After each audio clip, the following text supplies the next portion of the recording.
A little fun fact, there isn't an official name to this track. It's actually called Unknown 4 among Oracle of Seasons and Ages fans. It plays during the transition to the final overall boss after you've beaten both the Oracle of Seasons and Ages. It's an incredible song, but again, it's a really short song to leave a proper impact. So that's why it went down to number 30.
This is the only track from Majora's Mask on this list because, to be frank, the soundtrack honestly isn't my type of music. It's not bad music, just not my type. If you listen to the song, it's very different style of music from the rest of Majora's Mask. Because music is a huge part to me in enjoying video games, not a memorable flavor for me from the Zelda series.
I love the build up behind this song. It has a very hard and adventurous vibe to it, and it also helps that the gameplay is really fun at this moment in the game, making the track even more engrossing. Definitely my favorite mountain trek in the series.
I actually love all three songs from Ganons Tower. The one where you're going around the rooms, the one where you're climbing the tower, and this one. Though to keep the variety consistent throughout this list, I just picked this one. Man, is this packing some incredible music.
I actually heard the remix to this from Super Smash Bros. Melee first, and I was instantly curious where this track was from. Of course, it originated from Zelda 2, which got me into playing the game the first time. Instantly loving the side-scroller aesthetic it has like a lot of other NES games, and thus, Zelda 2 and I became best friends that day.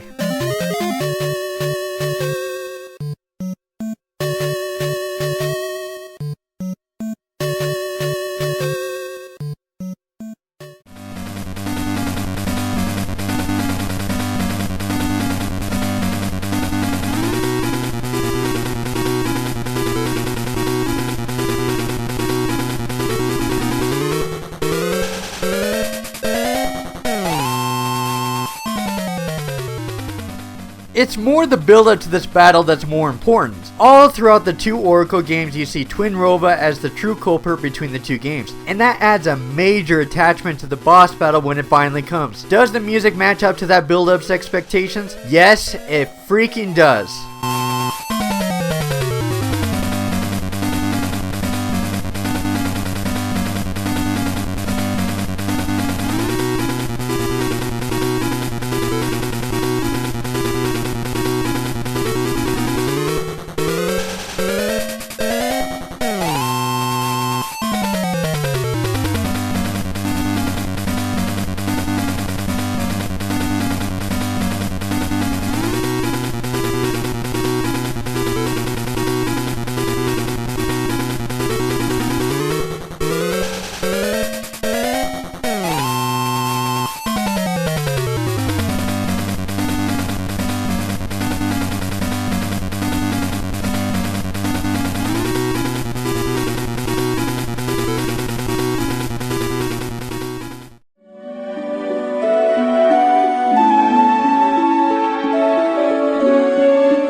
I love this cutscene from the game. Meeting and catching up with a lot of characters, it's an excellent setup pace to slow down after the heavy action that just took place, and this is a weird detail, but I like how Link's eyes are half closed during this cutscene, adding a nice touch to detail. It also helps that the cutscene does what the music means, being hopeful.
This is my favorite version of Zelda's Lullaby. I think part of the reason is because I've heard the same Zelda's Lullaby for many years from Ocarina of Time. It's a good song, just been around for a long time. So adding something new to the instruments drew me into making this my top favorite Skyward Sword track from this game.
Call me old-fashioned, but I enjoy the music from classic video games as much as I do from the modern games. I'm sure a lot of people are looking at this track and thinking, really? You like this? Well, I grew up in the 90s. It's bouncy, it's catchy, just like a lot of old video games back then.